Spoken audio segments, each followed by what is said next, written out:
કેવીની class YouTube ચેનલમાં આપ સરે મિત્રોનું હું દિલથી સ્વાગત કરું છું। આજે વિદ્યાર્થી મિત્રો વાત કરવાના છીએ ધોરણ 10માં આપણી ગુજરાતીની એકમ કસોટી તારીખ 25/7/2024 અંતર્ગત જે પેપર આવનાર છે તેનું આપણે મિત્રો મોસ્ટ આઈએમપી પેપરનું સોલ્યુશન જોવાના છીએ।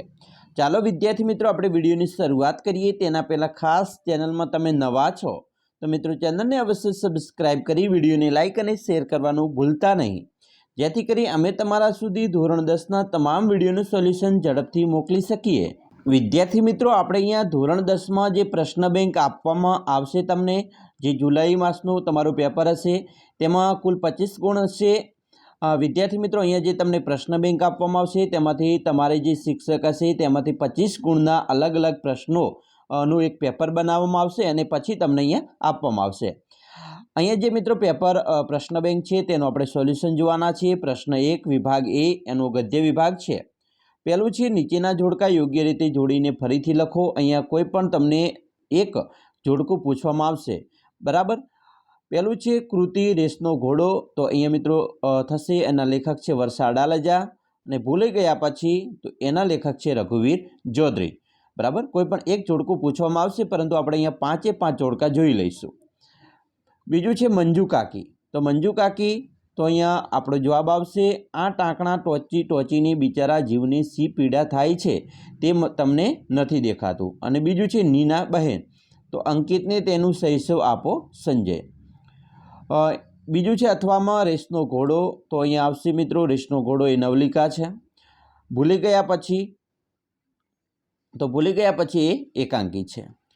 નંદા, તો આ નંદા પાત્ર છે એ મિત્રો અહીંયા રેસનો ઘોડો જે છે એની અંદર આવે છે અને સલોની છે એ ભૂલી ગયા પછી પાઠમાં આવતું પાત્ર છે।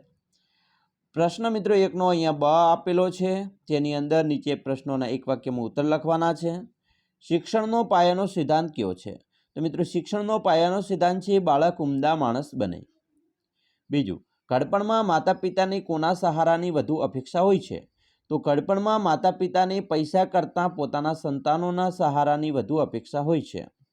3, નીનાબહેન સંજય પાસે અંકિત માટે શું માગે છે? તો નીનાબહેન સંજય પાસે અંકિત માટે શૈશવ માગે છે। પૂરા વાક્યમાં મિત્રો જવાબ આપવો ખૂબ જ અગત્યનો રહેશે। 4, વિનુ કાકા વાત વાતમાં શું કહેતા? તો વિનુ કાકા વાત વાતમાં કહેતા નિશાન ઊંચું રાખવું જોઈએ। 5, અંકિતને પરીક્ષામાં ઉત્તીર્ણ થવાની ખુશીમાં કયા પુસ્તકો ભેટમાં મળ્યા હતા? અંકિતને પરીક્ષામાં ઉત્તીર્ણ થવાની ખુશીમાં રામાયણ અને મહાભારતની બાળકથાઓના પુસ્તકો ભેટમાં મળ્યા હતા। 6, અંકિતના માતા પિતાનું સ્વપ્ન શું હતું? અંકિતના માતા પિતાનું સ્વપ્ન માણસ ઉમદા બને તે હતું। 7, અમેરિકામાં રહેતા ડૉક્ટર સૌરભ પાસે કોના માટે સમય નથી? તો અંકિતમાં રહેતા ડૉક્ટર સૌરભ પાસે પોતાના માતા પિતા માટે સમય નથી। 8, વિનુ કાકા બાળકોને હોમવર્ક કરાવ્યા પછી ટીવી પર કઈ ચેનલ મૂકતા? તો જિયોગ્રાફિક અને ડિસ્કવરી ચેનલ મૂકતા। 9, સંજયનું મૃત્યુ શાથી થયું? તો સંજયનું મૃત્યુ કિડની ફેલ થવાથી થયું। 10, અંકિતની બેંકમાં નોકરી કરતી કઈ યુવતી સાથે લગ્ન થયા? તો નંદા યુવતી સાથે લગ્ન થયા। આ વાત કરીએ આપણે એક વાક્યના પ્રશ્નોની। અહીંયા મિત્રો જે પ્રશ્ન આપેલા છે નીચે આપેલા પ્રશ્નોના 3-4 વાક્ય ઉત્તર લખવાના છે। તમને 5 પ્રશ્નમાંથી કોઈ પણ એક પ્રશ્ન તમારા શિક્ષક અહીંયા મિત્રો તમને પૂછવામાં આવશે, કોઈ પણ એક પ્રશ્ન તમને કાઢવામાં આવશે અને એ તમારે લખવાનો છે। એટલે આપણે આ 5 પ્રશ્નો છે એ મિત્રો ખાસ ગ્રાઇડ અથવા જે તમારી પાસે નવનીત હોય પાઠ્યપુસ્તક છે તેમાંથી મિત્રો જોઈ અને તૈયાર કરવાના છે, બરાબર। તો આ પ્રશ્ન મિત્રો તૈયાર કરવાની જવાબદારી હવે તમારી છે, ખાસ તૈયાર કરી લેવાના છે, બરાબર। અહીંયા તમે જોઈ શકો છો। એના પછી ડ છે, નીચેના પ્રશ્નોના 8-10 લીટીમાં સવિસ્તર ઉત્તર લખવાના છે। તેમાં 5 પ્રશ્ન છે, એમાંથી પણ કોઈ પણ એક પ્રશ્ન મિત્રો પૂછવામાં આવશે જેના 3 ગુણ છે, બરાબર। જેમાં રેસનો ઘોડો શીર્ષકની યથાર્થતા ચર્ચો, આ પણ પ્રશ્ન મિત્રો તમને પૂછી શકે છે, બરાબર। તો આ પ્રશ્ન ખાસ તમારે જે 5 પ્રશ્નો છે એકવાર તૈયાર કરજો, તમારી આવનારી બોર્ડની પરીક્ષામાં પણ તમને ઉપયોગી નીવડશે। હવે આપણે પ્રશ્ન 2 વિભાગ બી છે પદ્ય વિભાગ, તેની વાત કરીશું। અહીંયા પણ મિત્રો તમને અ છે તેમાં જોડકા પૂછવામાં આવશે, કોઈ પણ એક જોડકું પૂછવામાં આવશે 2 ગુણનું। ચાલો જોઈએ। વૈષ્ણવજન, તો એ મિત્રો પદ છે। શૈલવંત સાધુને, તો એ ભજન છે। બીજું છે શીલવંત સાધુને, તો એના મિત્રો કવિ છે। ગંગા સતી અને વૈષ્ણવજનના કવિનું નામ છે નરસિંહ મહેતા. એના પછીનું જોડકું છે વૈષ્ણવજન, તો નરસિંહ મહેતાના શ્રેષ્ઠ પદ છે અને શીલવંત સાધુને ગંગા સતીના ભજના ગંગા છે.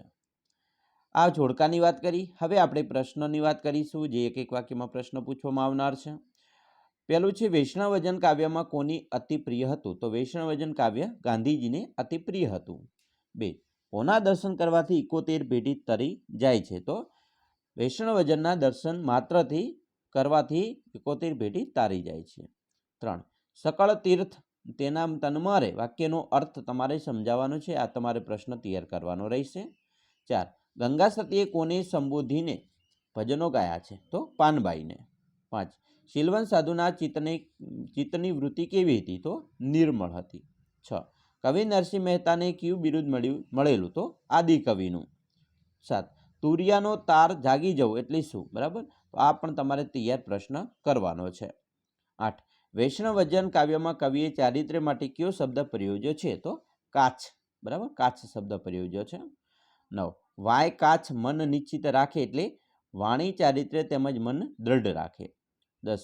શીલવંત સાધુને કાવ્યમાં મૂળ કોની વાત કરવામાં આવી છે? તો એક આદર્શ સંતની વાત કરવામાં આવેલી છે. હવે આપણે જોવાના છીએ પ્રશ્ન મિત્રો, જે વિભાગ છે એનો ક. નીચે આપેલા પ્રશ્નોના 3-4 વાક્યમાં ઉત્તર લખવાના છે. વિદ્યાર્થી મિત્રો, અહીંયા પણ તમને 5 પ્રશ્ન આપવામાં આવેલા છે. કોઈ પણ એક પ્રશ્ન મિત્રો તમારા શિક્ષક તમને એમાંથી પૂછશે, જેના ગુણ 2 હશે.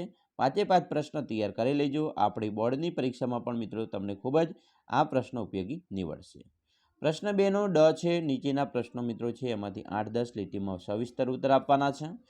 આ 5 પ્રશ્નો મિત્રો અહીંયા તમને જે આપવામાં આવેલા છે તેમાંથી કોઈ પણ એક પ્રશ્ન મિત્રો તમારા શિક્ષક તમને પૂછશે, જેના 3 ગુણ હશે. 5 પ્રશ્નો અહીંયા તમારે તૈયાર કરવા ખૂબ જ જરૂરી છે. ખાસ મિત્રો તૈયાર કરી લેજો. હવે પ્રશ્ન 3ની વાત કરીએ. તેમાં વિભાગ સી છે, અર્થગ્રહણ વિભાગ છે.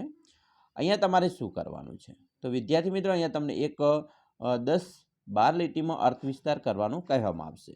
કોઈ પણ મિત્રો તમારે એક કરવાનો હશે અર્થ વિસ્તાર, તમારા શિક્ષક કહેશે, અથવા તમને જો પેપર આપે તો તમારી ઈચ્છા મુજબ તમે કરી શકો છો.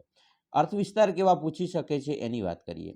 તો વિશાળ જગ વિસ્તારે નથી એક જ માનવી, પશુ છે પંખી છે પુષ્પવનોની છે વનસ્પતિ. આ છે આવા મિત્રો તમારે વિચાર વિસ્તાર તૈયાર કરવાના છે. બીજો વિચાર વિસ્તાર છે સંતાનથી સેવા ચાહો તો સંતાન છો સેવા કરો, જેવું કરો તેવું ભરો એ ભાવના ભૂલશો નહીં. એના પછી ઊંચી નીચે ફર્યા કરે જીવનની કટમાળ, ભરતી એની ઓટ છે ને ઓટ પછી જુવાળ. તો આ અર્થ વિસ્તારો તમારે મિત્રો ખાસ તૈયાર કરવાના છે. બરાબર, અહીંયા આપણે પ્રશ્ન મિત્રો મૂકેલા છે, જવાબ તમારે શોધી અને તૈયાર કરવાના રહેશે. આ મોસ્ટ આઈએમપી છે. બરાબર, એટલે ખાસ તૈયાર કરી લેજો. પ્રશ્ન 4 છે એનો વિભાગ ડી છે. અહીંયા મિત્રો અર્થગ્રહણ અને લેખન વિભાગ છે, જેની અંદર મિત્રો અ છે, જેમાં તમારે કોઈ પણ 100 શબ્દોમાં નિબંધ લખવાનો પૂછવામાં આવશે.